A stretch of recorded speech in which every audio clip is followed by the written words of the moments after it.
The cortex is really the human part of our brain. We have three basic brains. We start off with a brain that's very similar to a lot of the cold-blooded animals, so we call that the reptilian brain.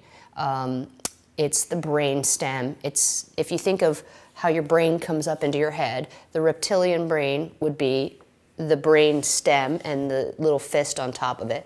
Then you have on top of that, you would have the mammalian or warm-blooded brain that's full of a lot of emotions and reactions and motivations. And then on top of that, we have the primate brain, which would be like this in monkeys and the other apes, and it's huge in the humans. And so this new part of the brain, the cortex or the neocortex, the new brain, that's pretty unique to humans in the animal kingdom, and that's how we can think about and plan for the future. So the neocortex isn't really in control. It can hold the reins that guide the horse. This has been talked about since Plato.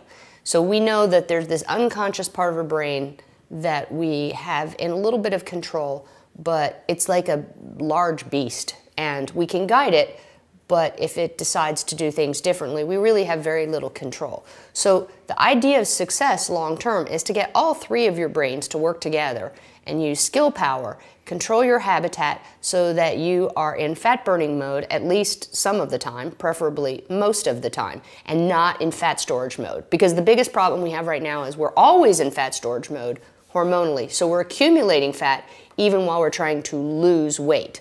And so restricting, exercising, you can make your weight come down, but it's going to bounce right back up because it's going to give you a lot of problems with the three brains. And we're going to talk about the three brains separately, each one. So we have the reptilian brain, or the beast. We have the mammalian brain, the emotional brain, the brat, I call that. And then we have the neocortex, the cortex we want to put in control, the human part of our brain, and I call that the big brother, since it's not really ever in control. It's just sort of trying to guide things. So we'll talk about each of those separately because they have a lot to do with helping you reach your goal of having the body that you want for life.